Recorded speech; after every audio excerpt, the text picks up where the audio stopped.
One, and it's recording. All right. So, welcome everybody to the non-combat scenarios. I know, it's so scary, right? Um, so I kind of moving the list around a little bit. D&D is notoriously difficult in having either sessions where combat is not the focal point, or I see you lurking there, Melody, um, or having it struggles to have ways in which to deal with combat that doesn't involve being a bunch of murder hobos and killing everything and looting it like little goblins. Um, so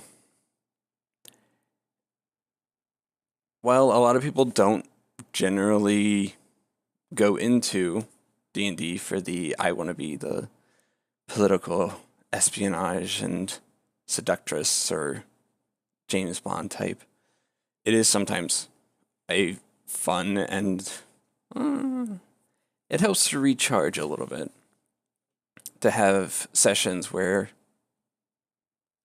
the most difficult thing is, maybe you want to get a good deal on that magic item. Turn down the recording volume. Um, so, some examples of non-combat scenarios that you can run for your players is the everybody's favorite shopping episode, which for whatever reason I have a bit of a reputation on the server for. Everybody just seemed really interested to go on shopping episodes with me.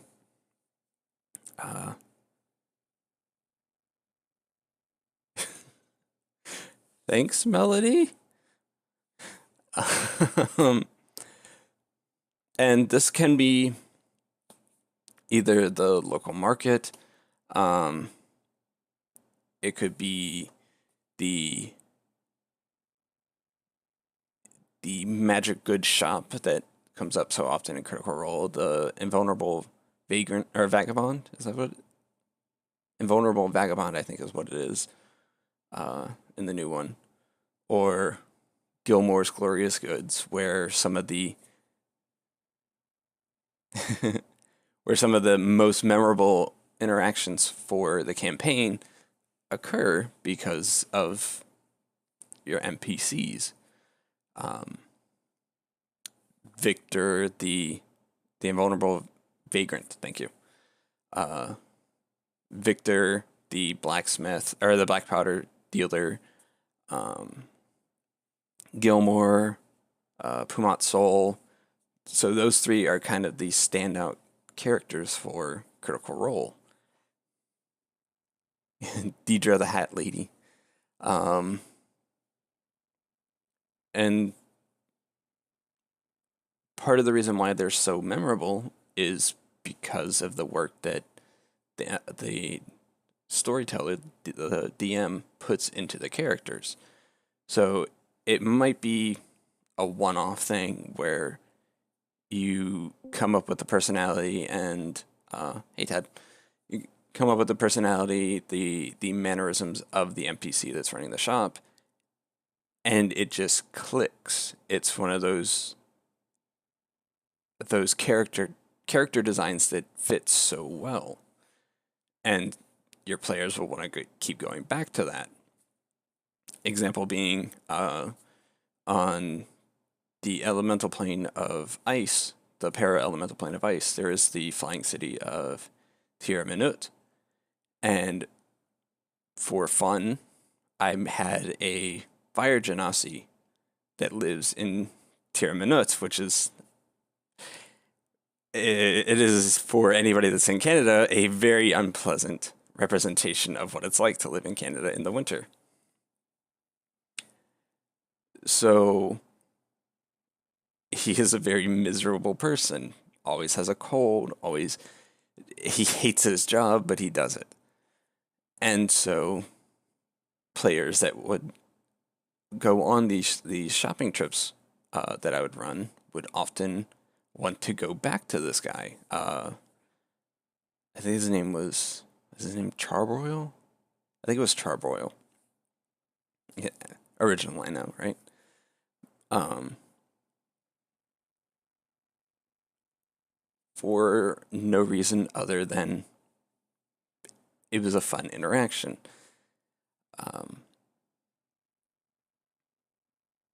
and it's sometimes good to just to work through how it is that you want to design your NPCs or how you want your NPCs to act using these one and done characters. Maybe using the voice isn't so you're not the best voice actor. So you get used to, well, maybe there's something about them that's going to be standoutish. Do I want this to be a franchise store? Like you could, an example being that in a home game that my roommate used to run, um, we would always visit the bar around the corner, which wasn't a turn of phrase, it was an actual place. It was an extra dimensional bar that you could find around every corner. You just had to think about finding this. And it was just we always went there because it was almost a cliche for us. It's like, oh, we'll just go to the bar around the corner. And it's like, oh, we turn the corner, there's the bar. Uh, and the NPC that ran it was this little old gnome guy. Roommate unfortunately can't do voices to save his life, but it was the location itself that was memorable. Um, so having a location, having the franchise, or something that keeps popping up could be the thing that your players find enjoyable. Um, some other non-combat oriented things that you could do, which was something that Lyra had pointed out. Um, you could have the heavy political campaign. You could, instead of just one session that is non-combat, maybe the entire campaign is based around not having that combat. And I'll touch on that a little bit, but those I actually, yes, give him. Um, those kind of sessions or campaigns are often the hardest to maintain cohesion, but they're also some of the most rewarding. And you can do this to a smaller degree with storylines instead of full by H instead of full campaigns. So, anybody have any comments or questions or elaborations?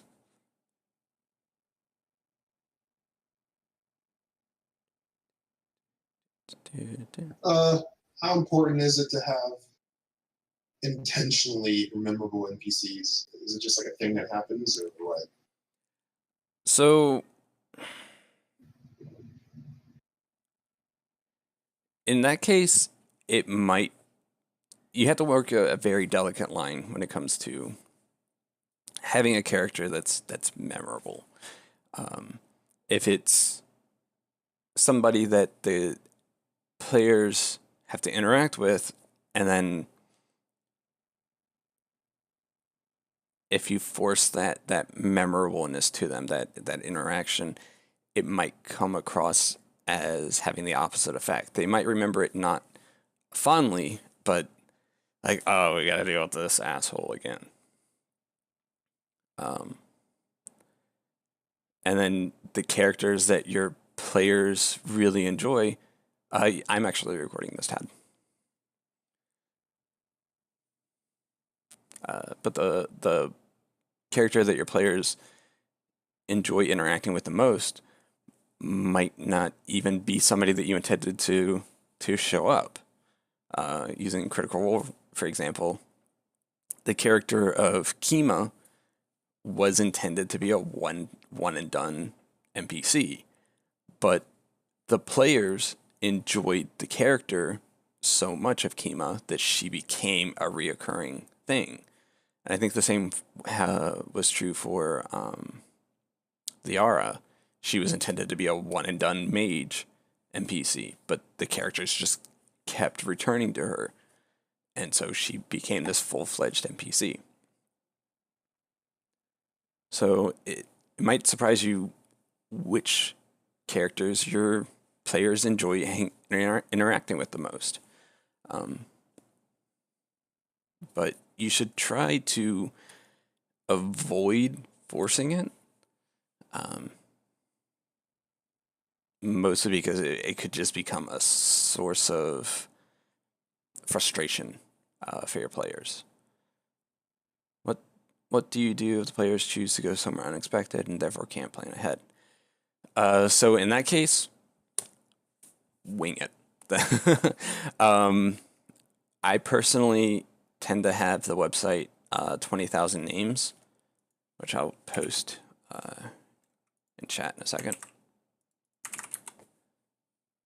So it's a website that has nothing but names on it. So depending on the ethnicity of the character or the NPC that they're interacting with, I'll be like, okay, I need an Italian boy's name. Drago. There we go. And it's like Drago is the blacksmith's second son. Boom. Start building from there. So a lot of it does become let's just improvise the entire scene. And then it might be that your character or your players enjoy the interaction with Drago so much that they want to go back and interact with him more. And then there are also other character name generators. I believe it's fantasy character.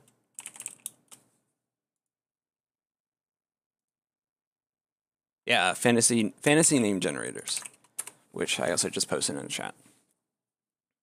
This one is just, it has an entire list of species. Maybe you want the name for an imp. It randomly generates 10 names. Maybe you want a troll's name, unicorn name, vampire clan name. Let's see, a legendary creature's name. How about the name of a treant? Maybe they're interacting with a treant and you're like, oh, I didn't plan for this, so let's go. And that is, to a degree, one of the most entertaining things about tabletop games. You're helping the players to build a story. And sometimes that story goes in directions that you're not used to or that you didn't plan for. So it becomes let's see what happens. And I hear Tad's clicker. Oh shit! Sorry.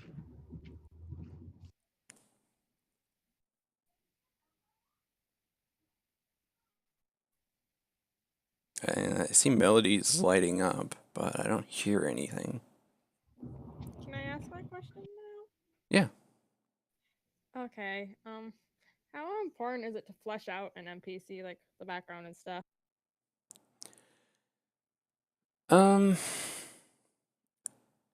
In some cases, if the NPC is story related, it's good to have just a little bit of the basics of the story, like what events led them to this current point. Maybe it was some mystical event that connected them to the story, or it was they have some kind of ulterior motive or desires that has them aligning with or conflicting with the party. And this plays in really heavily with your political stories. Other times, it's good to just go in with a rough idea. Like, for example, Drago the blacksmith. Like, you have a name, you have an occupation, you have a race. Give it a little bit of freedom there, and then expand. So if they come back again and they're asking questions like, "Oh, how did you get into this town?" It's like, okay, well, maybe he was part of an expedition that was going through the town. He stopped here to set up shop, and the expedition continued on. But then the expedition was never heard from again. So there's a plot hook for your players. Like, oh, hey, let's help our buddy Drago out by finding out where this expedition went. So it you don't need to fully flesh out an NPC, and sometimes you might have a character that's that you have fully fleshed out, and your players just never interact with them. And it's happened to me several times, and it's unfortunate, but that's the way that the players interact. Does that answer your question? It does. All right. Um. So jumping down to stop making noise. Some of the difficulties of running non-combat scenarios. As I said, D&D is notoriously difficult to handle things when players aren't being murder hobos. Your tools for non-lethal actions in combat are fairly limited. You have your hold. You have a few of your paralyzed spells, like the whole person, whole monster. A few of your dominates and your control spells, so suggestion, dominate, etc.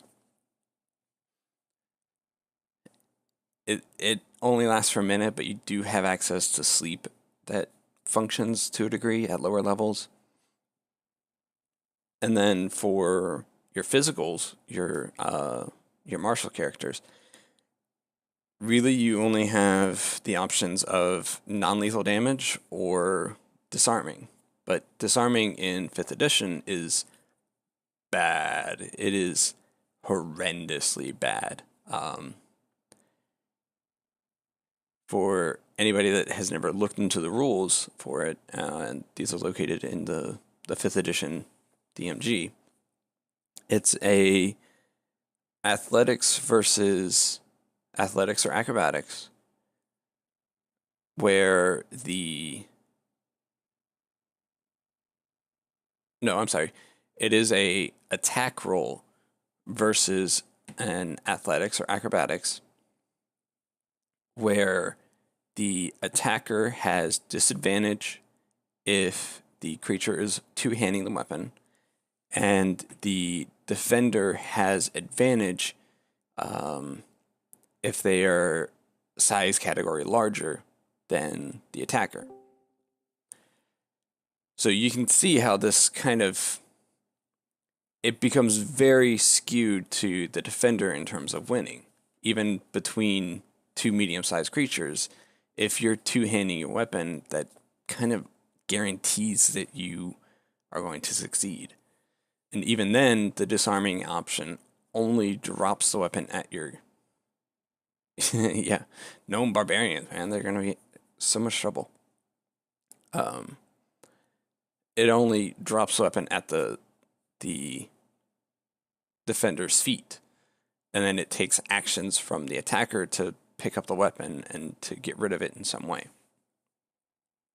Whereas the defender, on their turn, it takes no action to pick the weapon up off the ground and then proceed to break your face in.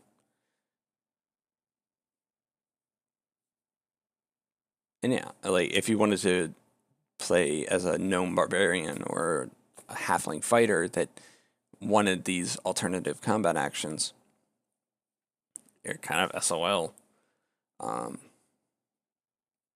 I mean, it does make a little bit of sense from your size standpoints, from your realism standpoints, but it also makes it extremely difficult to play something that doesn't want to murder somebody.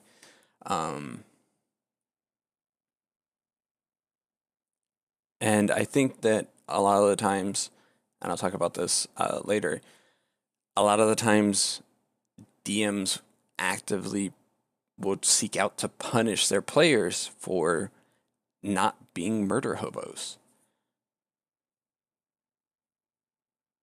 Yeah. Currently, though, the only reliable source of disarming available, even for small or medium-sized creatures, is the Battlemaster, which has the disarming. Was it disarming strike? And that's it. So if you're not specifically playing as a Battlemaster, you kind of can't use the. Yes, or you can remove their arms. But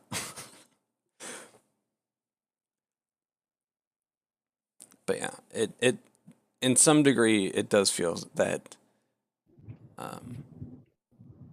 you'll have DMs that will actively seek out to punish players for not being the hobos that come in and loot the place. What are some ways you would reward that kind of action while using 5e mechanics? Like, for example, would you allow players to step on the downed weapon as a free action or using their movement action and then have an athletics contest? What are some creative ways you think you could get around shoddy mechanics? So, let's see. The first part was how would you reward people for it? Yeah. Reward, I mean, like in sort of reward their actions, in a sense, by allowing them to succeed in other ways. Like necessarily it'll fall at their feet, but then you can do X as a free action and that'll sort of pin the weapon or whatever. Right. That's actually a really good mechanic that you could do, would be if you did manage to disarm it and the weapon fell to the ground, then standing on it would impose a skill check between the two players, or the two combatants.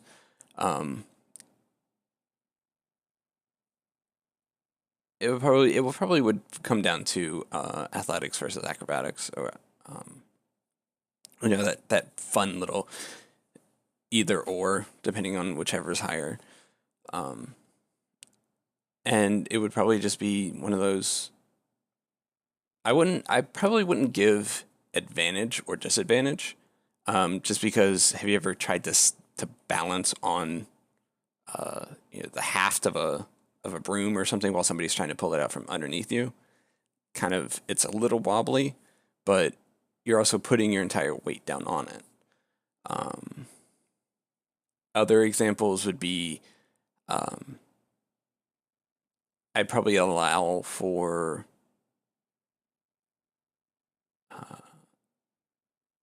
a player to give up, or a player or creature to give up another one of their attacks to kick the weapon away. And then it would just be a strength check in increments of 5. So, 5, if you get a 5 or lower, it goes 1 square away. If you get a 10 or lower, it goes 2 squares away. That kind of scaling. So a barbarian would be able to punt the thing across the room, but your monk who focuses more on dex probably wouldn't get it as far, but it would still be able to get it a little bit of ways.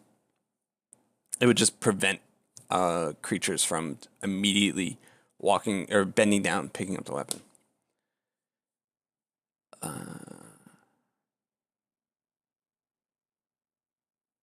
And then for H's question, what about opponents who don't have weapons in the sense of swords and hammers? For creatures that have natural weapons, I would probably allow a variant of the sundering mechanic, which is also another thing in 5th edition that's rarely ever used. A lot of people don't know this, but magic items can be broken in combat. They just have resistance to damage. They follow all the normal rules of weapons of the same, magic items of the same, non-magic items of the same type. So your sword is still a sword. It's just a magic sword. And so it has resistance to all damage, except for...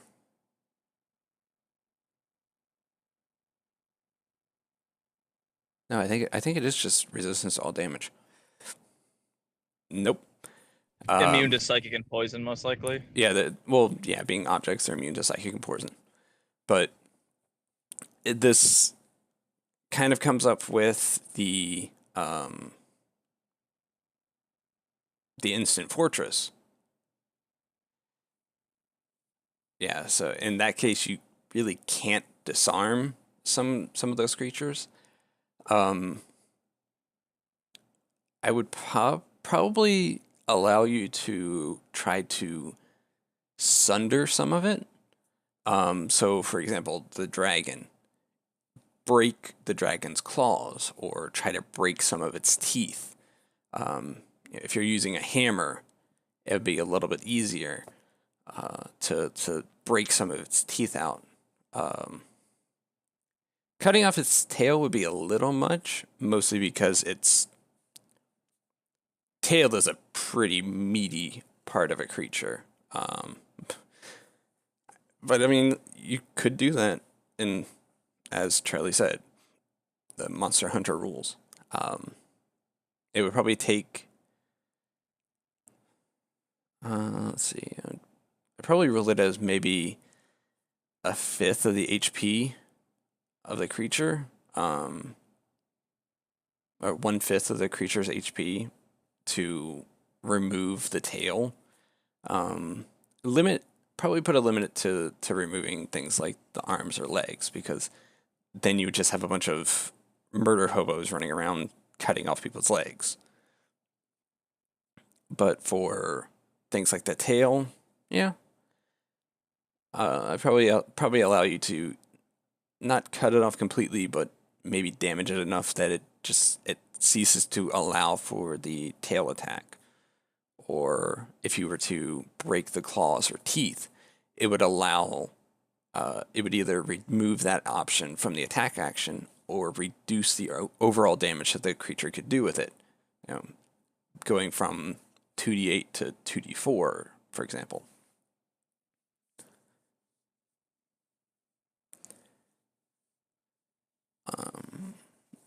Slashing weapons probably also, or the Vorpal weapon, or there's another one that's what is it? Sword of Sharpness, I think is the.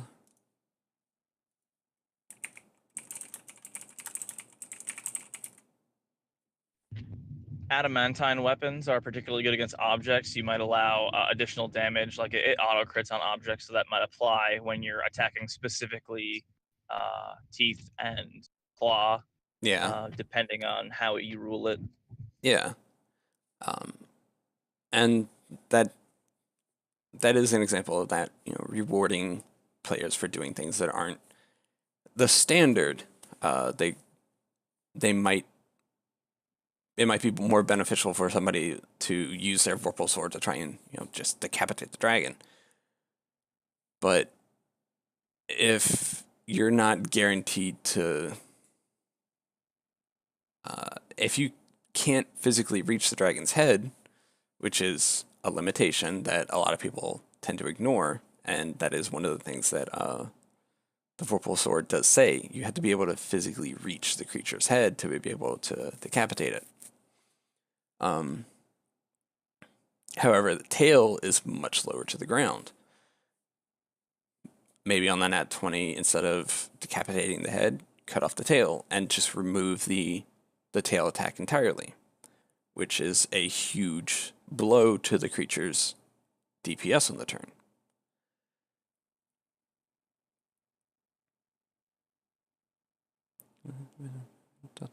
But yeah.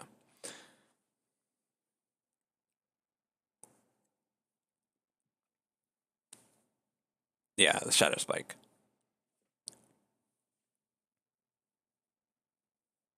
Shadow Spike is a really good, not very widely used item. Great on the Juggernaut Barbarian from Taldore, because you get that siege damage going as well. So double damage on a crit. Yeah. But yeah, so magic items can be broken, which is one of those rules that nobody ever pays attention to, but it comes up as part of the Instant Fortress. So.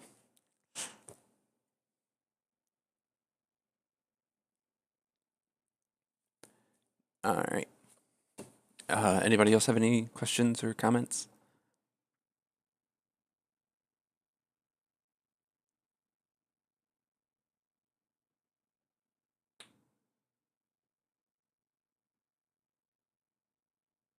Okay. Then we'll move on to some I did have a question. Okay, go ahead. What about for spellcasters who don't have a lot of the hold or dominate spells? Mm-hmm.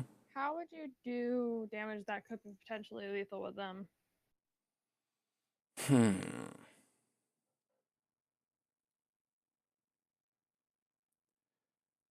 For spellcasters, it's a little more difficult just because there is that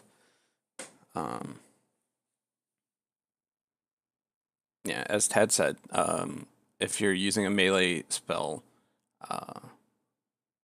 it can be non-lethal because it does just need to be a melee attack. But for non-melee spells,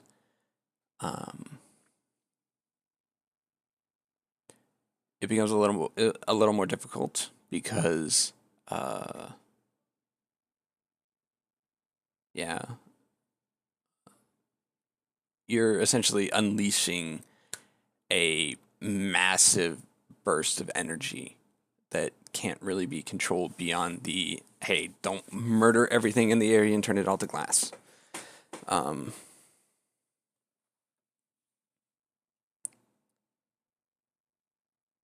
Yeah, it would, for the DM, it would be a judgment call. I do kind of like the idea of allowing force damage to be non-lethal.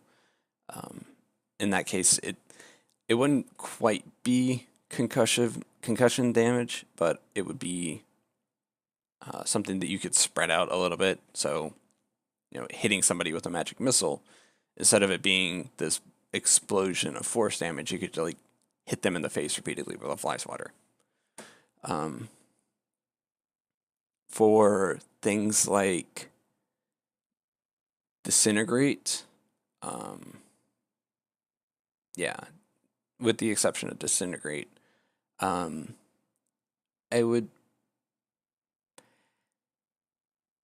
personally, I would be okay with allowing a spellcaster to try to aim some of their spells. In the case of disintegrate, for example, maybe they don't want to outright kill the person that they're trying to use it on, but they also don't want that person to escape. So maybe allowing the DC to be lowered by 1 or 2 points, and then aiming the spell at non-essential areas. So you could hit somebody in the leg, for example, instead of center mass, which is where most of your spells are going to be targeted. So hitting them in the leg would allow the damage to go through, but it would remove the leg instead of turning the entire creature to ash, for example. I agree. I think it's really DM's call. For example, one of the cantrips I feel like that could be used much more sort of creatively is frostbite, because I don't ever imagine cold damage necessarily being so sudden and sort of damaging to the extent where it would kill without you controlling it. It might, stop their heart for a couple seconds because it's so cold, or slow their body temp, or so lower their body heat down to a dangerous level and give them hypothermia. But it's if you're trying not to kill somebody, I mean, like, DMs have a lot of flexibility in allowing non-lethal damage from things like that, whereas like fireball and produce flame and stuff like that are harder to do, because flame by in nature is sort of, Destructive. I guess in our understanding of it, uncontrolled, and destructive. Yeah. Really, a lot of the best advice that can be given, and this was actually something that one of my teachers told me when it came to teaching in the classroom. Follow the rules until the door closes. Once the door closes, you are the master of the domain. You can change the rules as you see fit. Don't go a little crazy and overboard, but if, for example, your players just really want to capture somebody, but the spellcaster hits with a really good spell, does a ton of damage, and there's no way to stop the person from dying. Allow the spellcaster to have aimed it at a non-essential area, or change the way that the spell functions. Maybe the cone of cold was, it didn't outright kill the person, but it was enough that it froze part of their body and knocked them unconscious, and then allow the players the opportunity to save that person. Because, and again, another one of those rules, monsters get death saving throws. Everybody ignores that. Monsters get them. That means that monsters can also get nat 20, their death saving throws. No, you cannot aim your meteor swarm to knock somebody out.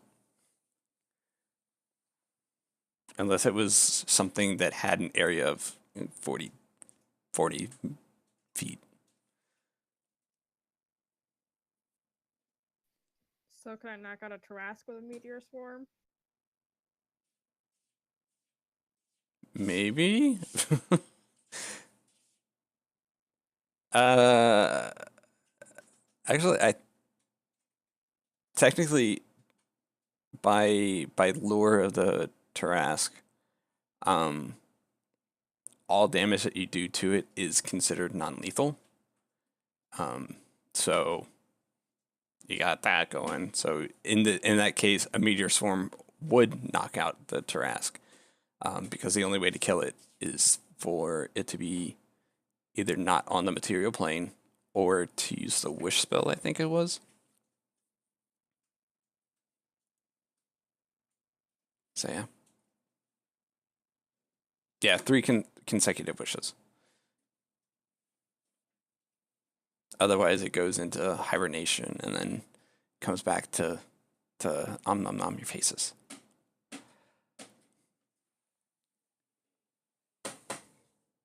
Yeah. So yeah. Some different ways in which you can as a DM, allow your players to not have to murder everything that's in front of them. Skilled combinations and skill challenges are a great way to do that. Allow the players the opportunity to talk down combat. They don't have to walk into the room. Everything's immediately pointing weapons at them and roll initiative. You can walk into the room and say, in a non-threatening way, and say, "Hey, let's talk," and then allow the players that chance to interact. And this does go back to something that H brought up. How do you do that with creatures like the purple worm or the ice bugs and all that? I can never remember how to say that name. And it is kind of not every scenario is going to allow you to do this. But it is going to be a little more memorable for the players instead of we walked into the skeleton lord's keep and killed everything. Like, oh, well, you guys have done that 1,500 times. What else have you done? If instead you were to allow them to walk into the keep and like, oh, the skeleton lord, this undead terror, actually doesn't want to be undead anymore, and instead wants the players help to remove the curse. If they went in guns blazing, or you went in with this idea of, oh, well, it's undead, the players are obviously going to kill it, you kind of miss out on that opportunity. And sometimes there's a very interesting comment in the Vampire the Masquerade 20th edition book, which is a system that I've been running as a home game here on the server, where the way that their system works is you have two different stats essentially that work towards determining what you roll. So whereas in D&D you'd make a dexterity acrobatics check, here in the vampire system it would be your dexterity has a certain number of points associated with it, and acrobatics has a certain number of points associated with it.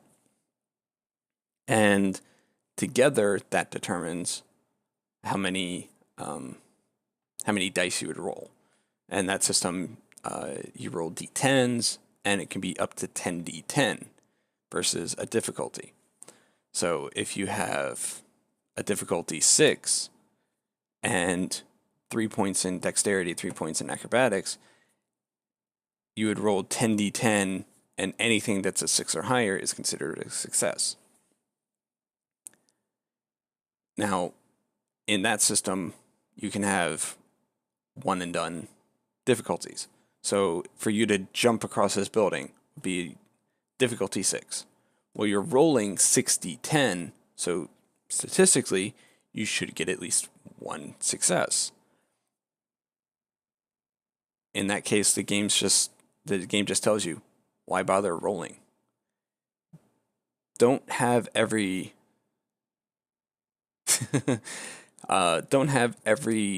situation be determined by the dice. The only time in which you should have your players roll is when there is a risk of failure, and that risk of failure carries something to the story. Falling from the building, yeah, it would hurt the player, but how would that advance the story? Whereas one of the examples that they give is you're in a high-speed chase, and the NPC is trying to sideswipe you, but your driving ability is so good that it would be pointless to have you roll. However, you do have these documents that are important in the passenger seat of the car, and one of the sideswipes breaks out the window. So in that case, that chance of failure is those documents might get sucked out the window. And it would then become the story of, hey, we got to get those documents back. We got to find them. That changes the scenario from, oh, you rolled really poorly, NPC's angry, and here goes the combat, to you as a person kind of fucked up. How you gonna fix it? All right, see you, Todd. So allowing the players the opportunity to use the skills that they have, that they've put points into, they put expertise in, is a great way of changing a scenario away from that murder hoboness. At the same time, don't rely entirely on the dice.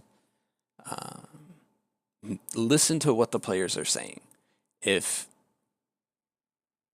you have two characters that are really charismatic, they're really trying their hardest to make sure that everybody comes out of this situation alive. Everybody is working towards a mutual goal. Don't have them roll persuasion and like, oh, you got a 2, tough. Like, the guy blows you off. Like, listen to what your players are saying, not just that they're talking.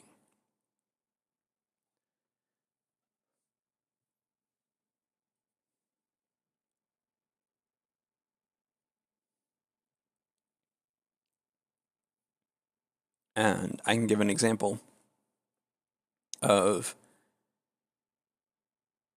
a situation. Yeah, exactly. You roll bad, so he went from neutral good to chaotic evil. Roll initiative. And you can also have situations where the rolls can still lead to combat, but might not. So an example of this from my own vampire game was some of my players ran into the ghost of a murdered girl, and this girl hated vampires because she was murdered by them. So she was a being that was made up of rage and hatred, that poltergeist mentality. She wanted to kill vampires, and there were vampires in her home. So she started to go into that frenzy. The players didn't want to kill her, so they tried to talk her down from it. And I was like, okay, I'm going to, like, you guys have this many turns to try and curve her away from this murderous rage. And so they used some very creative uses of their skills. One of the players, being a dancer, knew that this girl had been a ballet dancer. She was going to a ballet school. So she started to do ballet.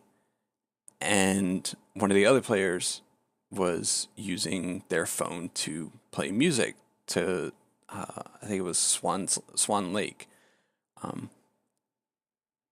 And that was using their skill in dancing as a way of calming the girl down. And that at the same time, one of the other players was physically talking to her, explaining, hey, there are some vampires out there that are evil, but we're not here to hurt you. We want to avenge you. And so the combination of their creative uses of their skills, as well as just the things that they were saying, I allowed them to talk the girl down.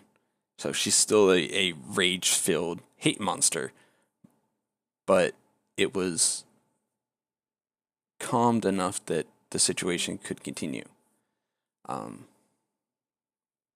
without combat occurring. And to be completely honest, we're 6 or 7 sessions in, and my players haven't rolled a single attack.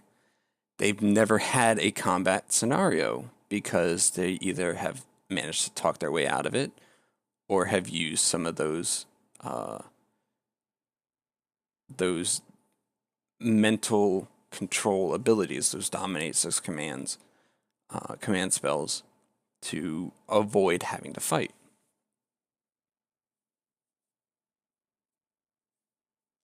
And we lost everybody. I'm still here. Ah, Lyra, that was odd.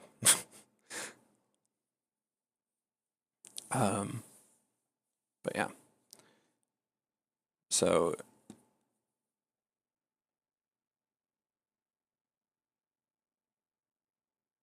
go into scenarios with and go into sessions with the idea in mind that not everything has to resort to violence. Allow the players the opportunity to not have to resort to violence. Does that mean that they'll take it? Maybe. You might have somebody that's just having a really bad day and they're like, fuck this shit, I want to murder something. Yeah, I mean, that's fine. At the same time, maybe keep in mind the consequences of that murder hobo-ness. And not necessarily to punish the players, but like maybe killing this person.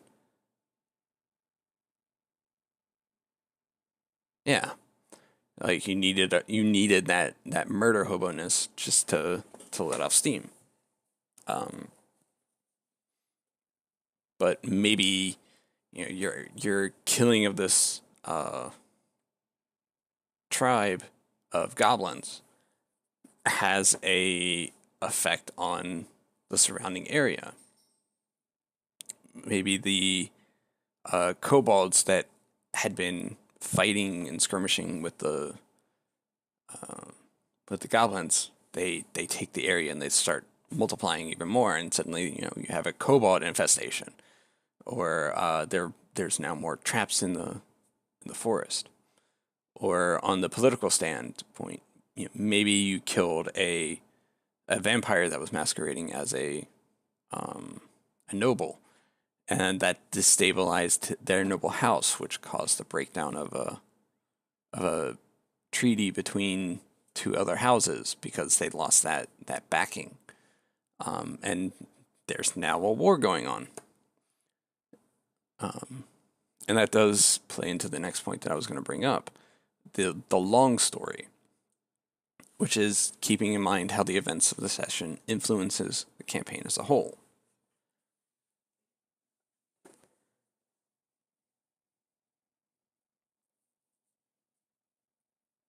I see Melody typing.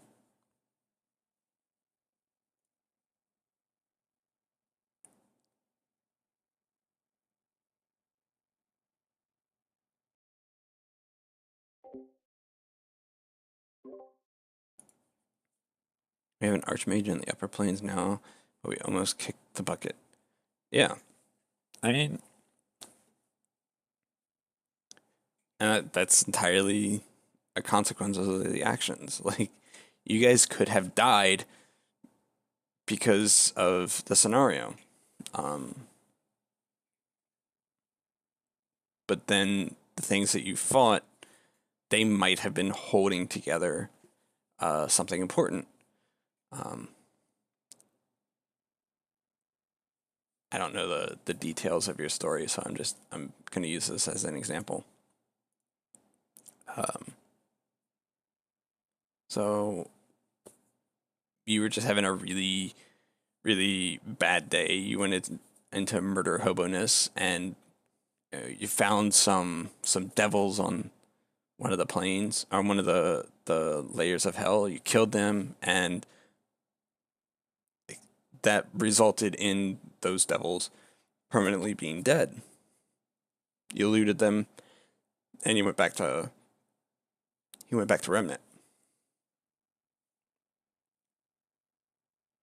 As the DM, if this was a home game, or even as the DM of that particular session, you should be thinking about how that action influences the rest of the story. Maybe those devils that you killed, their boss is now angry, but the boss also lost some of his power. So there's a influx of a new type of devil, or a devil of a different leadership in that area, and his or her own influences have decreased. And so the next time the players go out on a mission, you have them interacting, you have them fighting something, and then suddenly there's an ambush of more devils, just sent by the person that you had killed the underlings of, to try and take you out as revenge.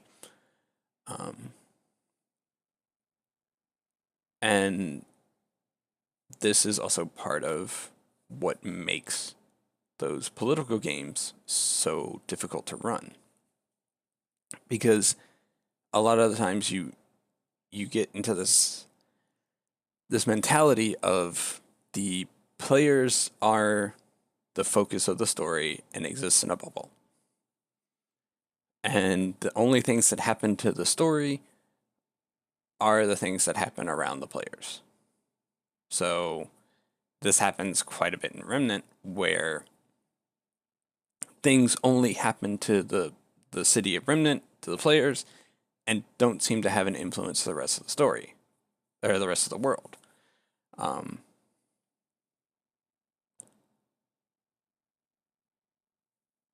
Which sometimes can be fine. Other times it creates this odd disconnection. Is the phrase that I would like to use for that one.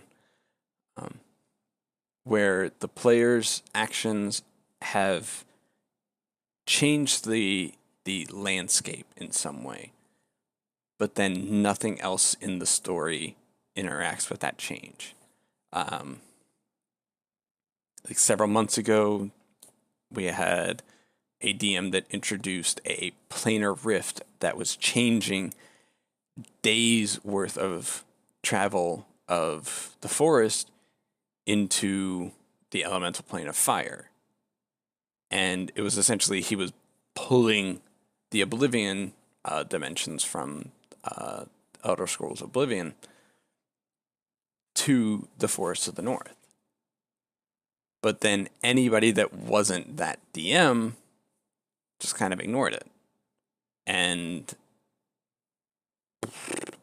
personally, I think that was a good call on the people that was ignoring it, because that change was massive in the scale of what it did, but it also was completely disconnected from everything else. Like there's no reason why there should have been planar rifts that were completely changing the landscape of the forest for miles and miles in diameter. If that did happen, that would have just completely changed the way in which Remnant ran, because you wouldn't be able to get to Thymdalore, for example, not without completely changing the path that you were taking. because you would have to circumnavigate around the diameter of the rift.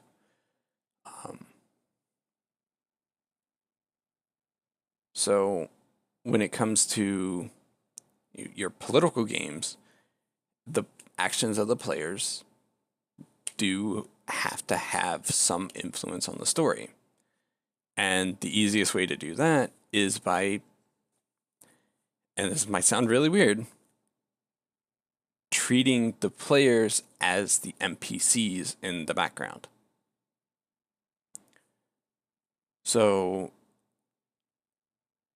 when you're creating your political intrigue story, your espionage story, have some NPCs that maybe the players don't even interact with on the regular. Maybe they've never interacted with them.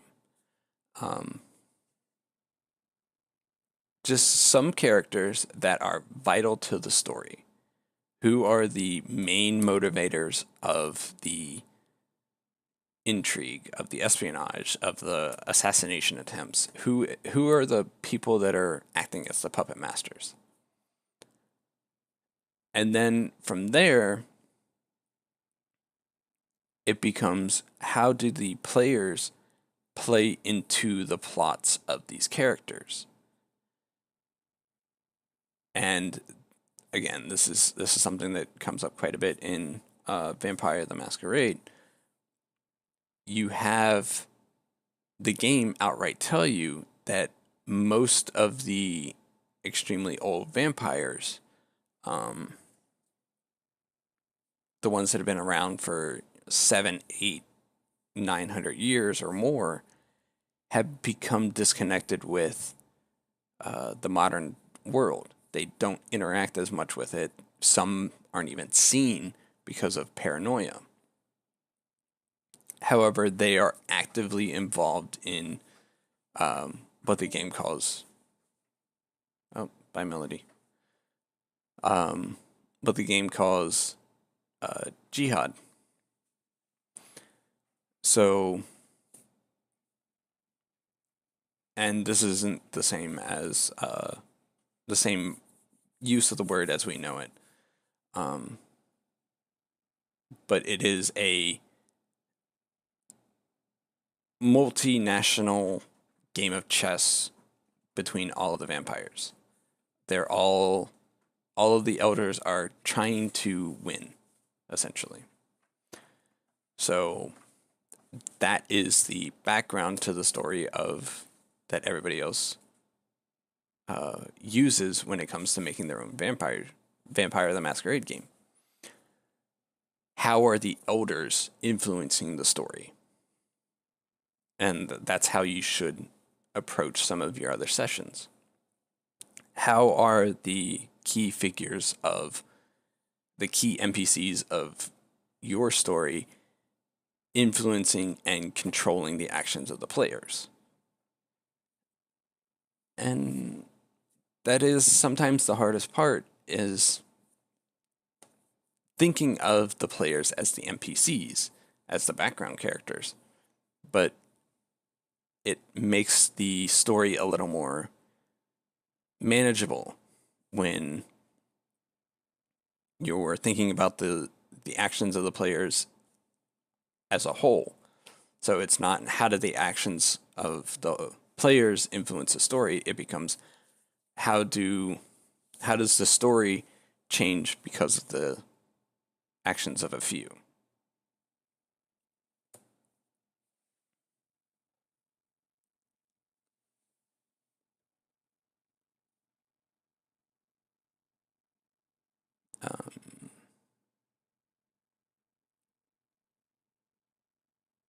But yeah, so either of you have any questions? About your example with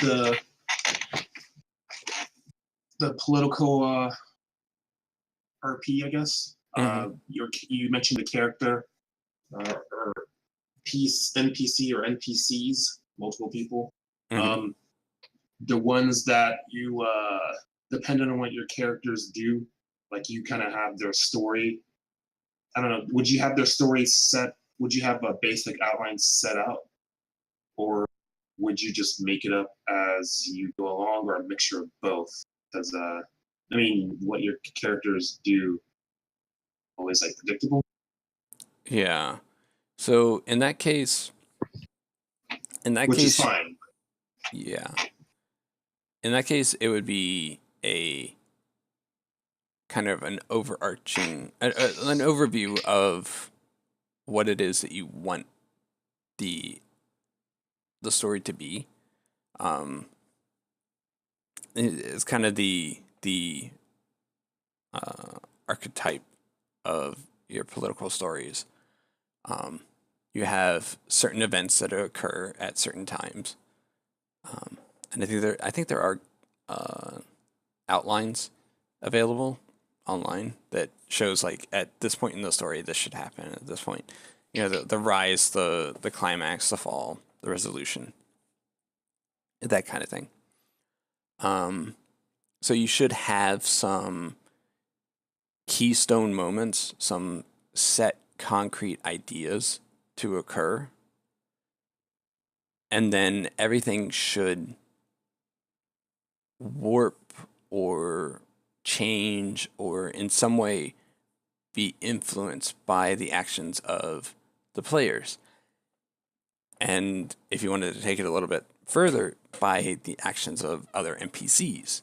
So, say there was an assassination attempt against a noble, and the players stopped this from happening. Well, that NPC that they saved would in turn, or it might in turn, try to assassinate the person that originally tried to assassinate them. And suddenly, the person that they saved has somebody else killed.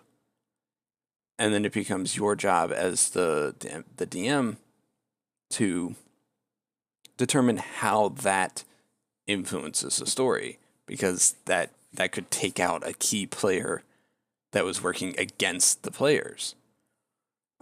Maybe their actions are a little easier, or maybe it becomes a little bit easier for them to carry out their actions in the story because that is no longer an issue. Or if they failed to stop the assassination, their actions become more restricted. Maybe they're partly blamed for the assassination. Maybe they're entirely to blame for the assassination. So in that case, it becomes the keystone was the assassination attempt. So that was a set in stone thing that was to occur, this attempted assassination. And then the events leading up to it and the events leading after it are kind of shifting and malleable.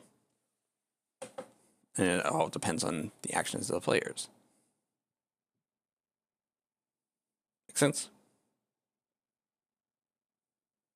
Yeah. Okay.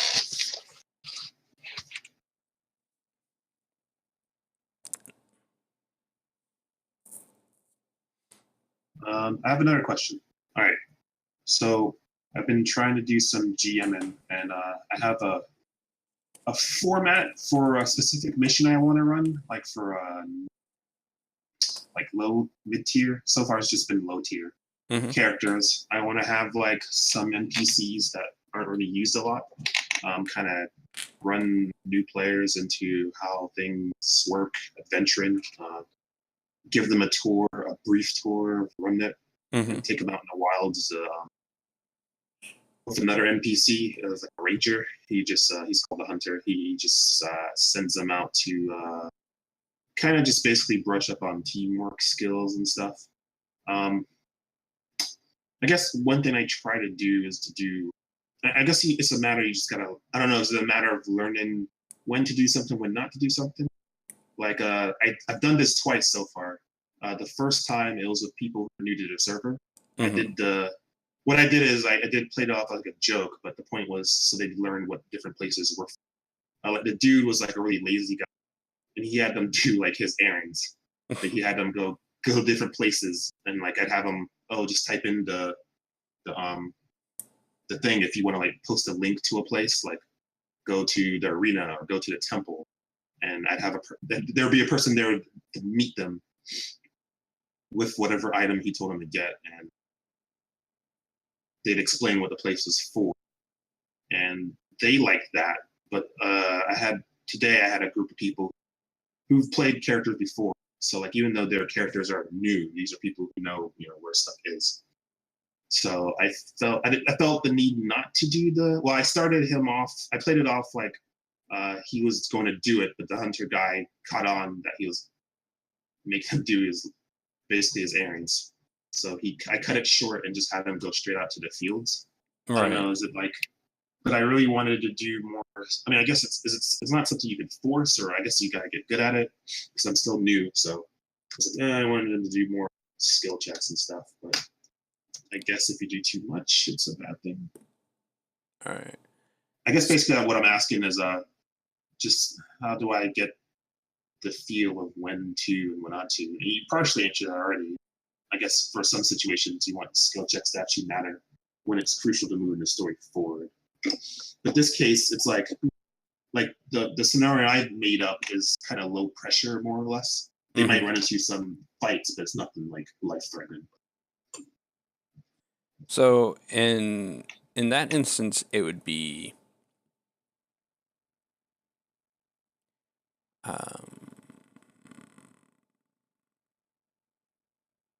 like what I want is for anyone to walk away from the mission saying, "Oh, I didn't know you could do so and so, but now I know you can do so and so."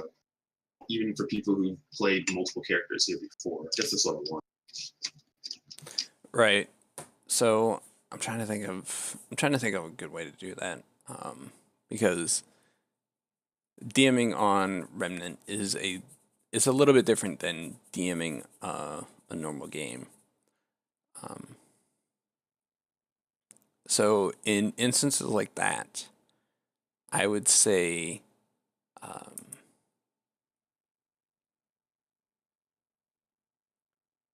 you do have a little bit of creativity when it comes, a little bit of freedom when it comes to what the players can do. So if you wanted a more skill challenge based encounter, what you could do is have the players go out into the wilds, into the fields. Maybe in response to the NPCs, to the farmers complaining about like mole hills, or something like that. And when they get out there and they start investigating, it's like, oh, these aren't molehills, they're cobalt tunnels, and start to explore these tunnels. And instead of it being full of kobolds ready to murder their faces, maybe it's been abandoned because of they realize the proximity to the city, and they're like, oh nope, we're gonna cut this one short.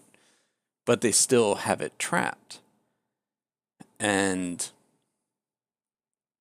or they've directed water away from the river, so it's causing sinkholes to open up in the fields. So the player's responsibility would be to then try to find a way to prevent to remove the redirection. So they have to navigate through the tunnels.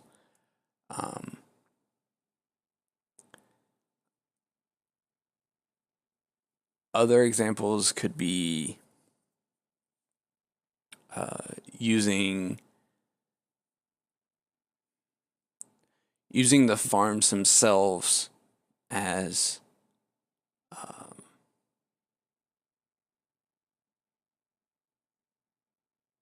teaching methods.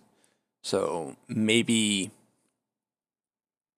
for the next group that goes out, it's not so much that they're being tasked to go out and kill things.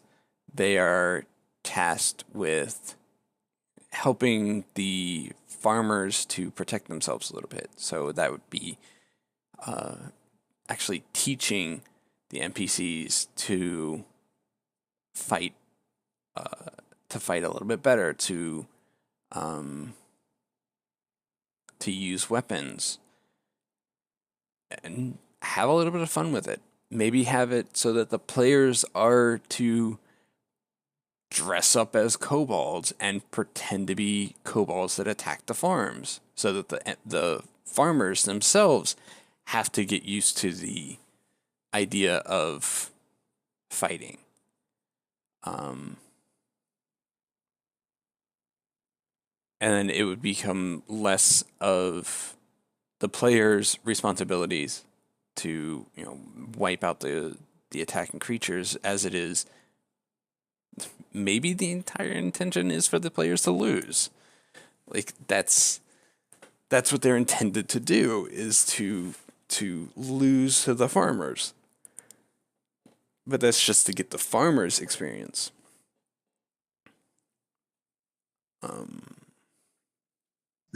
Combat farmers, I like it. Yeah, so like, enough that your standard farmer would be able to protect against wolves, or protect against, your farmer, your kobolds or goblins or whatever. It would just be enough that they could relieve a little bit of the pressure from Remnant for protection. But it also would be a memorable mission. So, like, one of the first missions that I did on the server, or that I did as the character, was I had to pretend to be a goblin to attack the farms. And it was fun because it's you don't, as the player, get the opportunity to be the monster. So they wouldn't have to worry so much about the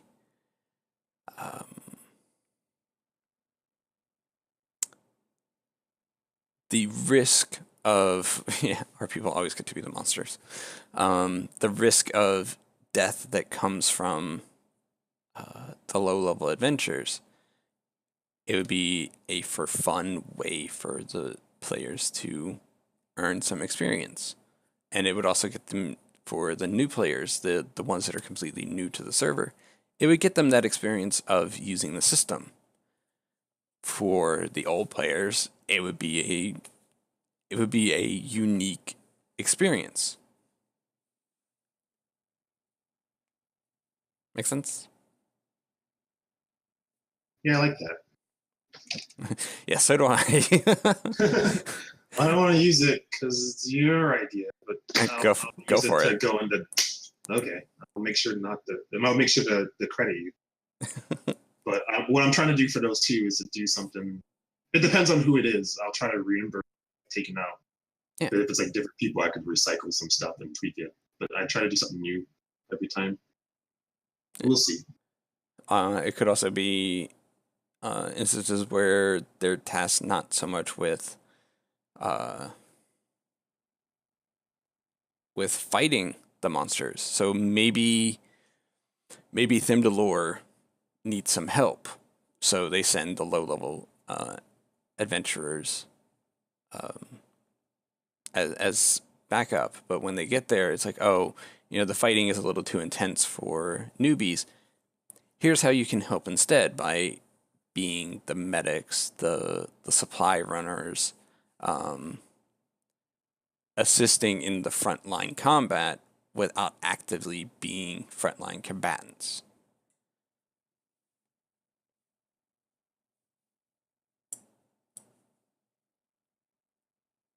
Which is also a really fun idea now that I think about it. I was thinking about Thymdalore, and I just came up with a random idea. You go to Thymdalore because some people don't know we even have a teleportation circle, and a guy could be trying to sign you up for a mission, but he's known for being really taking forever. So you go on this seemingly side quest where you hang out with a bunch of mole and dwarves, whatever. You get into just basically you get into like a bar fight, and you have to try to not partake in it because it's like a for lack of a better term, a diplomacy thing. So you kind of have to like not get beat up, but you also have to kind of wade, stand it out, and then rush back to wait for the guy while he's filling out paperwork. Yeah. Something like that. Just to encourage alternatives to just straight up combat, like help, dodge, or disengage. Yeah. And you could honestly, when you stop and think about it, there could be just tons of different ideas that you could do. Maybe the players have to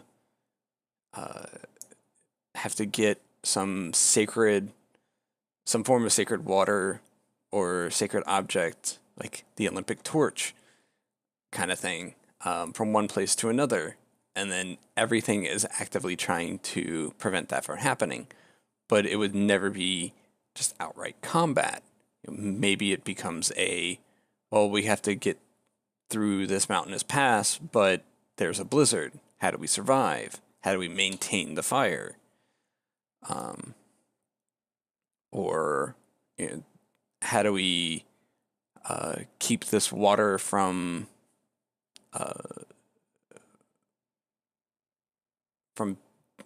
being lost to whatever, to some event? Maybe it's on kegs or something enjoy the scent of it, so they're actively trying to get the water by creating pit traps and antlion traps and all that. Or part of a village's festival is there's a contest to see who can avoid getting hit the longest. So you have the players with balloons or something that's easily broken attached to their bodies, and then the NPCs take turns trying to hit them, and so the players have to dodge and to disengage and weave around and try to avoid getting hit as long as possible. It's a very soft purge. Yeah. So it's examples of these kind of low risk alternative sessions. The players aren't gonna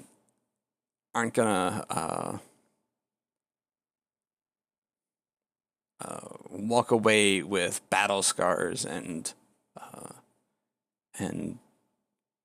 war stories. Are gonna walk away with laughs and maybe like this sense of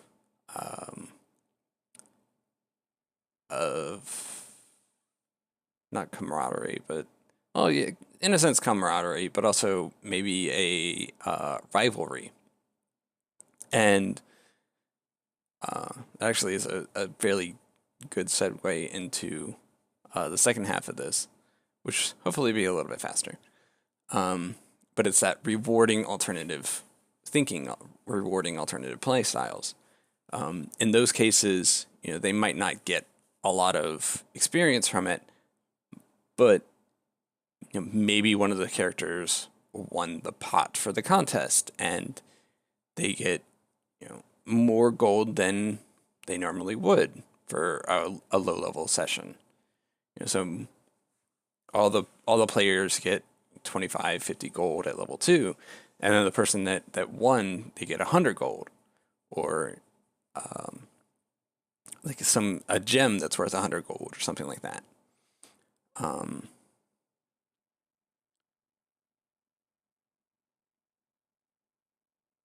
And this does go back to something that I touched on earlier, which was D&D not having a lot in the way of systems that don't involve the murder hobo syndrome. There really isn't any guidelines for how to give out experience if the players don't kill everything. But at the same time, the DMG talks about experience as not what you get for killing the creatures, it's what you get for overcoming the encounter, which is a very different approach to how I think a lot of people view it. So overcoming the encounter can mean a number of things. If the goal for the session is to, get inside of a fortress, or not a fortress, a little a fort in the woods. If the goal is to get something from inside there, the players could walk right through the front door and kill everything. Or they could sneak in and try to avoid combat as much as possible. Or they could walk up to the front doors and try to negotiate. Either way, all three of those instances are overcoming the encounter.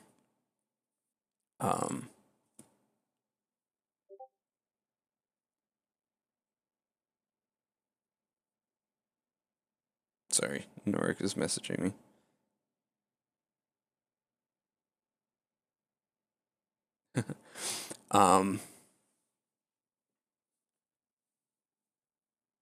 And in instances like that, a lot of the times, DMs will fall into the habit of they'll only reward players for the things that they actively kill, and then they see the sneaking around or talking their way through it as, oh, there was less risk, so you get less reward, which is inherently a flaw in the way you should approach things, because it penalizes people for wanting to do other things. So in those instances, it shouldn't be you took less risk, you should get less reward, because if the entire group of adventurers use longbows from 500 feet away and just shoot everything to death before it ever gets a chance to get to them, that's no risk, and they still get those same rewards.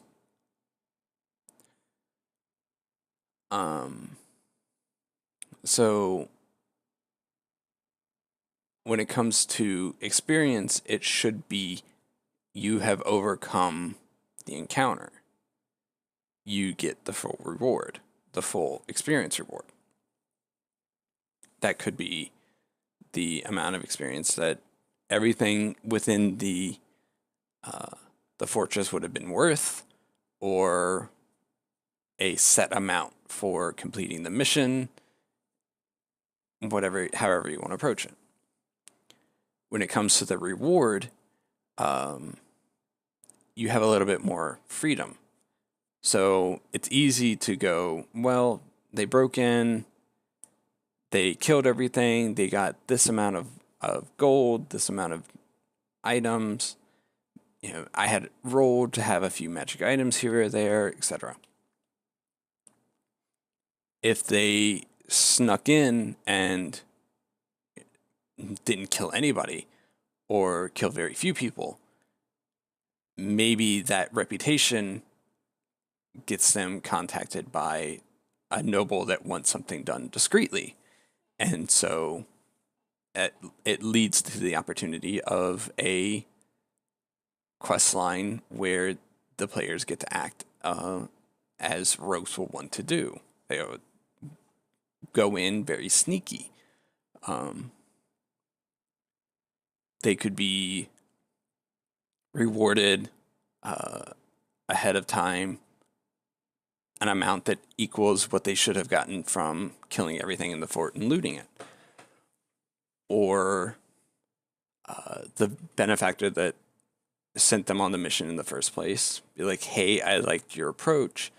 I'll keep you in mind in the future. Here's a little extra from, or here's a little bit of a bribe money to keep it on the down low of what I had you do. If the players go in and talk, maybe the members of that fort will remember them and be like, hey, you know, there's something going on in the forest. You know, we could use some help. And then that leads to the quest line of helping them inside the fortress, and they would be given some of the items and weapons that they didn't originally get beforehand.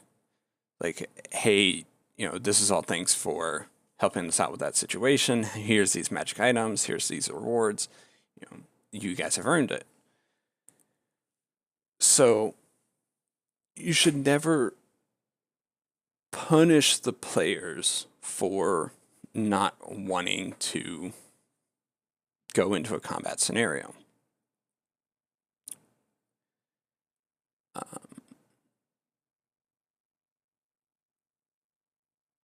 I like the idea of having a general set XP for the objective. Yeah, and I mean, Makes the most sense to me. that is actually how it used to be before we moved to Remnant, back when we were on the old server. And it was a little bit different, but it was essentially you would have missions that, oh, I want to go on this mission. It's an A rank mission. It's worth 1,000 experience and 500 gold. And that was the reward that was divided up amongst the players at the end of the mission, plus the experience rewards and the gold rewards for defeating, for whatever it was that they completed in the mission. It was okay, but it also led to a lot of repetition. Whereas as the DM, it could be just as easy for you to say, okay, this particular session is going to be worth this amount of gold, this amount of experience. And whether they go into it for combat or negotiation or stealth, you have these, the players will be rewarded the same regardless. And that does allow for a little bit more freedom in the way in which the players act. That being said, you will always have the players that will try to cheese it. So it's, oh, we got to break into this place. We're gonna get gold. We're gonna get experience regardless. I'll just teleport in, grab the item, teleport out. In that case, as the DM, you should make it a little more challenging. You know, maybe teleporting in won't be as easy because there's not enough room. Maybe wherever it is that they're trying to get to, there's stuff in the way. It could be stored in a safe that's underneath the bed. So the players try to teleport in, and whoops, you kind of teleported in, and your leg is now part of the bed. Or you teleport in, and because you had no previous recon experience, you teleport in directly into a meeting with the head guy and his party. Or the item that you were scrying on that you teleported in to grab, not the real item, but it's in here somewhere. Go find it.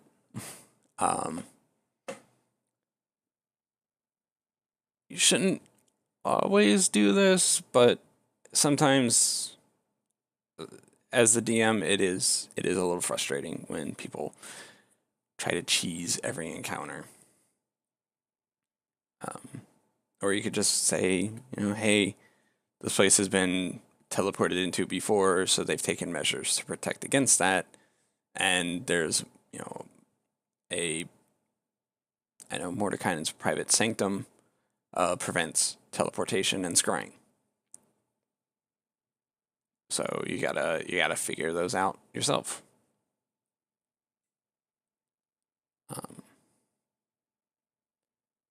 And then there are also alternative rewards that you can give out. Maybe one of the NPCs that the players could have ended up killing was some loosely connected noble to the person that hired them out, or some family member that was connected to the person that hired them to do this mission. And finding out that not only did you achieve the objective, whatever it may be, you also didn't rob me of my nephew or my niece or my long lost brother or sister. Here's a reward a little bit down the line of some bonus healing potions or some potions of resistance that we found. So here you go, everybody gets these bonus rewards, all because you didn't go in and just obliterate everything in front of you.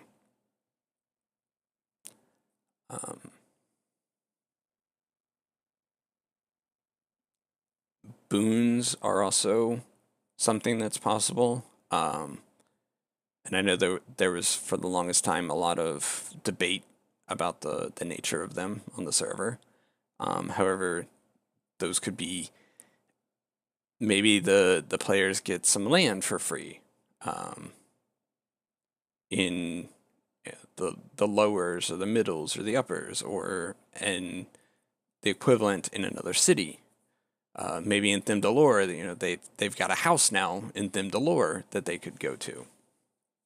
All because they did really well for one of the people at Thymdalore. One of the guys at Thymdalore had a lot of pull and got them the title and deed and all that for this house. Or maybe the reputation precedes them in a good way, and so when they arrive in a city, there's a cleric of one of the city's gods there to greet them and to provide them with additional information, maybe some an alternate route into where it is they're trying to go, or some information as to what they're going to be facing in the dungeon they're going into. So, we've sent some acolytes in there before to try and clear it out, and they reported seeing mind flayers. So the players have the opportunity to then plan, hey, we're going to be facing mind flayers. How do we want to prepare ourselves for that?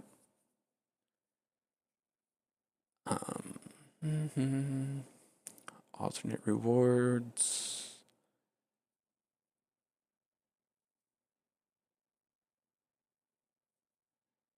Trying to think if there's any other alternate rewards, but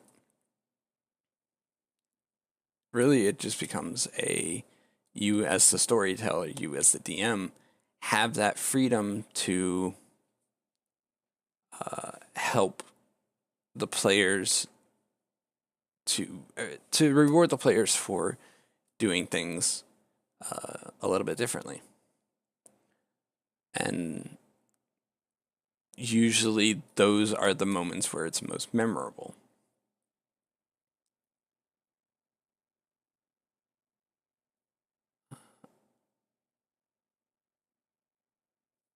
So yeah, any comments before the final bit? I can't think of anything. I'm good. Man, I wish there were some more people in here.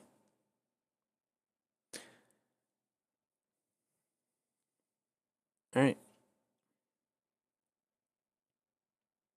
And then I guess the final point that I wanted to touch on was two parts. The first is the good alignment. And the second is, as the DM, not punishing players for doing things that are a little differently. For the good alignment, it is it gets into a very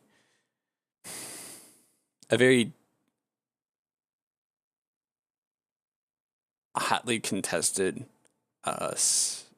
definition as to what it is to be good aligned. But in D&D terms specifically, it is somebody that is better than evil. And that means, in some cases, following a specific code. Some good aligned creatures might not attack an unarmed opponent. So if you have a player that is playing good aligned and disarms a creature and then stops attacking them, it would be a pretty dick thing to do as the DM to have that person who's disarmed then continue trying to attack the player. And punishing the player for following through with that rule of I'm not going to fight somebody that's unarmed. Surrender. Fuck you. I'm just going to continue trying to pummel you in the face, or I'm going to start casting spells or stuff like that. And this also does mean, for some definitions of good, is allowing evil creatures the opportunity to surrender, to not senselessly slaughter evil aligned creatures. And I think this is where a lot of people kind of misunderstand what it means to be good aligned.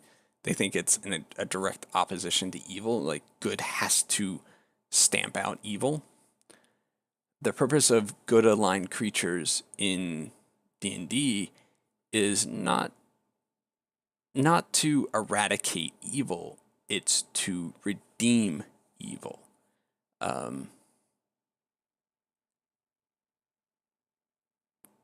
As a good aligned character, it is completely within your wheelhouse as a mentality, as a morality, that maybe that succubus, destroying evil in itself is an evil act, because it's senseless slaughter.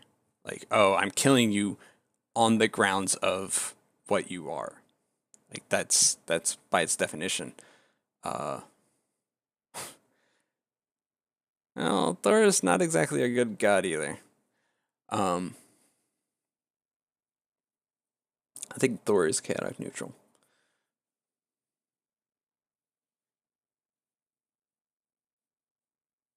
But in your party has been fighting some demons or some devils. And some of them have been defeated and sent back to the abyss, as the Nine Hells. As a good aligned character, it's completely within your wheelhouse to maybe try to get the others to surrender, get the other demons and devils to surrender, and then taking them prisoner. Not to torture them, because again, evil act, but to try to redeem them, or, well, in that instance, devils and demons are restricted to evil aligned. So it might be well, we're just going to imprison you so that you can't cause this slaughter anymore, and that takes the creature out of the scenario. It turns it from in the grand scheme of things, it's a very minor act. You're taking one or two demons or one or two devils out of thousands or millions, or in the case of the demons, potentially infinite. But it is what it means to be a good character. You aren't slaughtering things because you can. You are trying to shift the balance. And this is especially true for people like cultists, so humanoid followers of evil aligned gods. Taking them and torturing them and forcing a conversion, that's the very definition of an evil act. Instead, taking them and saying, like, hey, we're gonna put you in prison, but we're gonna treat you nicely, and we're going to try and redeem you from that fallen path, to remove you from that evil alignment, is a very good aligned thing to do, and it's also a very memorable thing to do. If you allow the players to go through with this, maybe that opens up that NPC as a potential ally in the future, as a reoccurring character in the future. Like, oh, you might not remember me, but X number of years ago, you actually took me from this cult and helped me to fix my ways. Since then, I became an enchanter, and I offer you some magic items at a discount. That's an example of that rewarding alternative ways of quote unquote winning. And then at the same time, as the DM, don't be a dick. Don't punish the players for doing this. So one of the best examples of this is actually from the 3.5 book, the Book of Exalted Deeds, which is entirely based off of playing the good aligned characters, and there's the artifact by the same name. But this is a book kind of about playing the good character, playing the saint, playing the holy character that isn't, I'm going to wipe out all evil. So in that book, it outright says, if your players are trying to be good aligned, punishing them by having the person that they took prisoner, turn on them on the first chance they get, is a pretty dick thing to do. Or having somebody that they let go come back and attack them later is a pretty dick thing to do.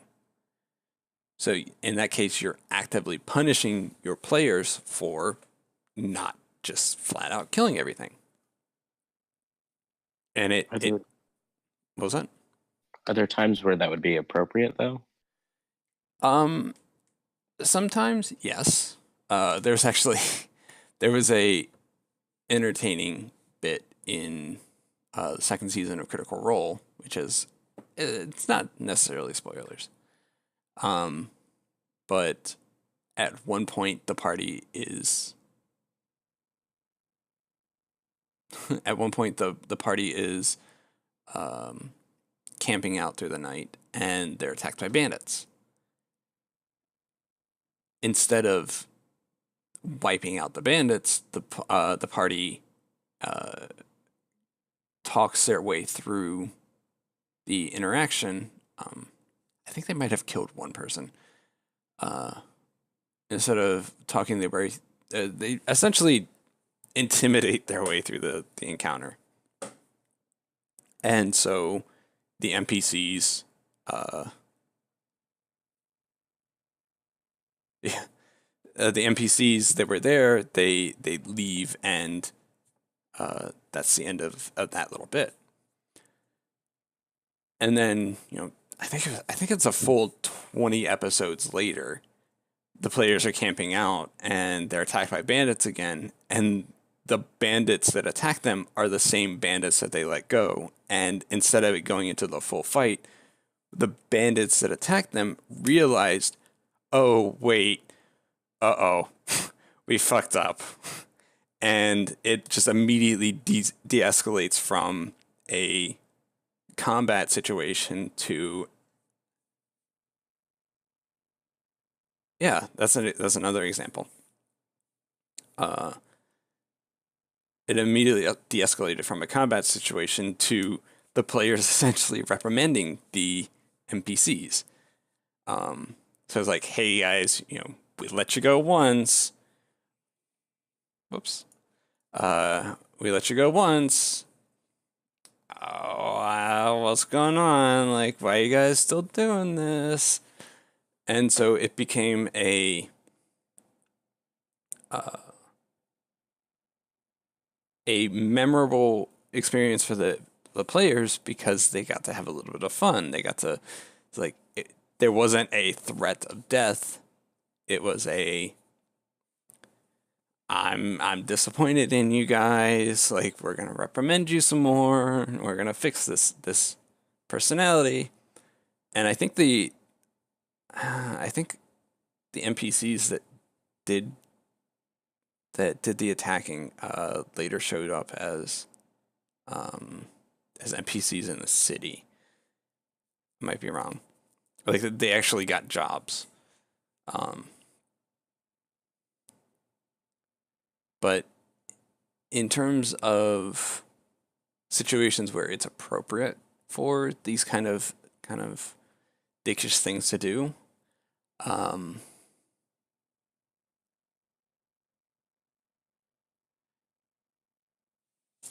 could think of a few scenarios where it would be appropriate. You could be setting up a plot where somebody has been hired to assassinate the players, and so they use some form of mind controlling drug to try to force people to go back in and kill the players after they've had these interactions. So the first time it happens, the players could chalk it up with, like, bad apple, bad person, they did this. And then it happens again, or it happens with NPCs that weren't even hostile to them before. Maybe an innkeeper attacks them, or blacksmith attacks them, or somebody that 3 towns ago that they met attacks them.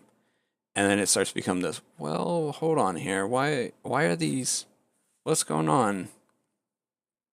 And then it becomes the players have to start figuring out the storyline.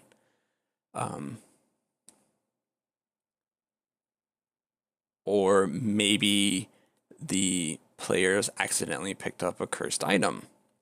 And so has this unfortunate effect of drawing monsters or demons or devils or something to attack the party. In that case, though, it would be beneficial as the DM to drop some hints. Maybe they're specifically targeting one character, or that character starts having dreams that are violent, or start having dreams that they are a spine devil. These moments of disconnection between two conflicting sets of memories.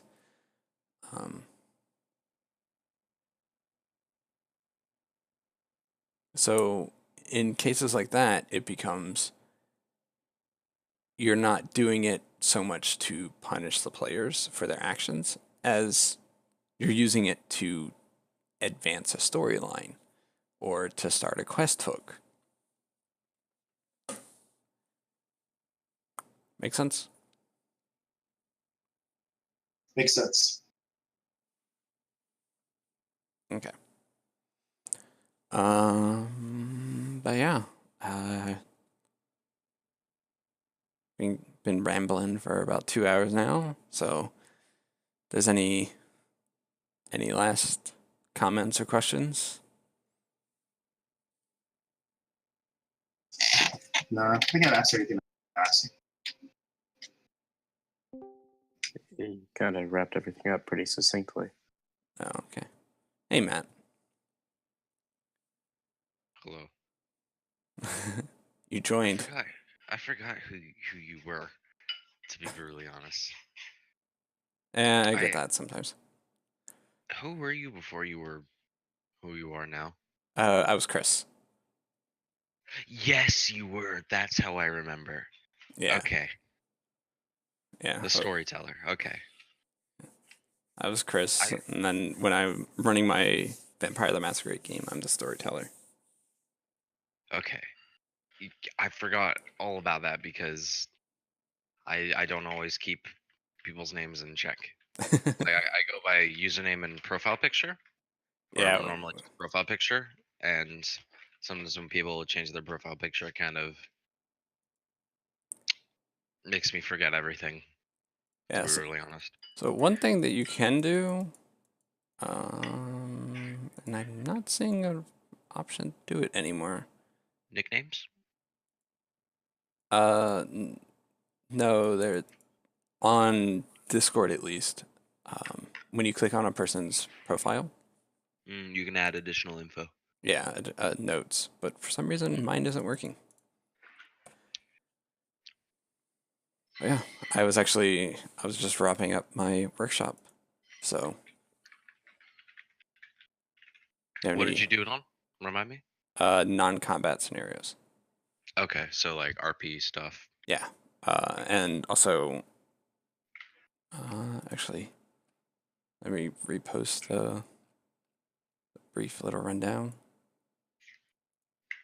I want to build something before the end of summer, which is like a 3-day drudge through the abyss, because I want to do a Doom based or Doom like campaign. There's like 3 missions where you like you fight some enemies in the first, get to a certain area, do some RP stuff, fight a bigger enemy, and then at the end you have a big boss. I do a big boss solo insert, and like it's like a Hell Knight from Doom. Like he looks all cool. Plus, there's a new Doom game coming out, so I'm pretty excited about that. Yeah. Then I have a feeling that my workshop wouldn't have been much help to you, because this was all about alternatives to combat. I want to get into doing that more, but it's just like it's harder to do it because I don't really put much. I don't plan my games out as much as other DMs might.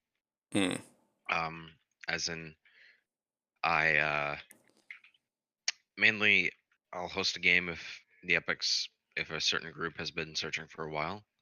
I won't always just host a game. But I want to get into doing more narrative-based stuff like a heist, which I've been putting off since the start of summer. Heists are actually a lot of fun. I've done heists. I've done prison breaks. Done prison escapes. I feel like you're just trying to make me jealous at this point.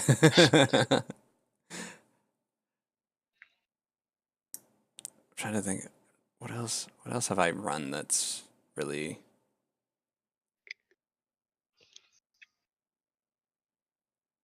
I haven't done any plays. I've been wanting to do a play. That would be fun. Of course, you have to do that after Lyra's gone. Yeah, because I actually want people to be able to do stuff. No, that's fair. But it's actually, I recorded this, Matt, so I'm not sure when Doriel and Ted will have this up. They're setting up like a YouTube channel. Yeah, so Or they have like a YouTube account or a Google account, and they're just setting one up so they can upload all of this. Yeah, Which will be pretty cool. so this will be posted up there pretty soon. But have any questions? No, not particularly. Okay. I mean, I like all these people doing this. I will say I enjoy. I don't know. I appreciate everything that everyone's doing. Sometimes I just like to, if I do a mission and I try something new and it sucks, then I learn from it. I know that we're trying to. I get with the things is like you're trying to make sure that your first mission trying something new doesn't suck, but I like to kind of suffer through that and have that not be very fun, and then just learn from it. Like I know from Saravon that the first BBS fight I do will be absolutely terrible because that's the nature of because it's like there's a curse on people who try BBS for the first time. But I'm fine with that because it's the only way I'm going to improve. Like people have said that from when I first started DMing early this summer to right now, I've improved massively, which is always reassuring. Yeah. And just, I think to clear up a little misconception, I don't think these workshops are designed to make sure your first time sucks when it comes to running. I mean, no, that's not what I meant. What I meant was I'd like to kind of try something new without a lot of help and have it suck. So then when I do it again, I can have it be good. I appreciate all the help. In fact, I think it's great for other people, but I'd like to kind of mess up and learn from that as opposed to being taught how to do it. Yeah. No, this isn't a good like. I want to make mistakes and I want to learn from those mistakes as opposed to learning how to do it perfectly on the first try. Does that make sense? Yeah. Personally, I think that a lot of these workshops are designed to actually get people to try new things. So like you wanting to try these things and failing is a good thing, and these workshops are designed to help people decide to do those first tries. So if you got nothing, then I'm going to end the recording and send this to Tad eventually. As soon as I figure out how to send a 2-hour video to him.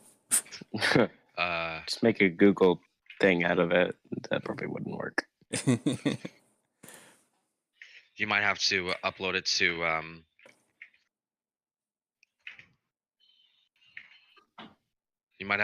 to the oh, do you have access to the staff drive? Yeah, I do. Still. You'll have to upload it. You might not be able to upload it to there. Okay. But I anyway. don't think it'll say anything about you not being a staff member and that affecting it. Because I mean, once you get in, you get in. Yeah, I mean, I still have access to a lot of the staff stuff. It's just Yeah.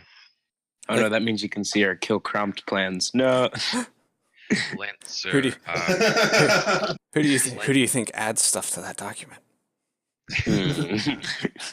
Lancer. He was. I had entered a new character, and for some reason, DMs weren't able. No DMs were able to actually respond to it, and he was like, "Oh, do you want me to take a look at it?" And I'm like, "I don't think you can approve it," but and he actually joined, but he was able to actually see it, because he gains access to it permanently. Yeah. And then he just reapplied for staff and was able to do it. Yeah, we actually didn't tell you, but we purposely didn't look over it because we don't like. No, just kidding. I'm quitting. Thanks. Okay. Welcome. Bye, Matt. See ya. see ya. There can only be one rower named Matthew here. All right. So, if nobody else has anything, then I don't have anything. all right. Cool. So, 3, 2, 1.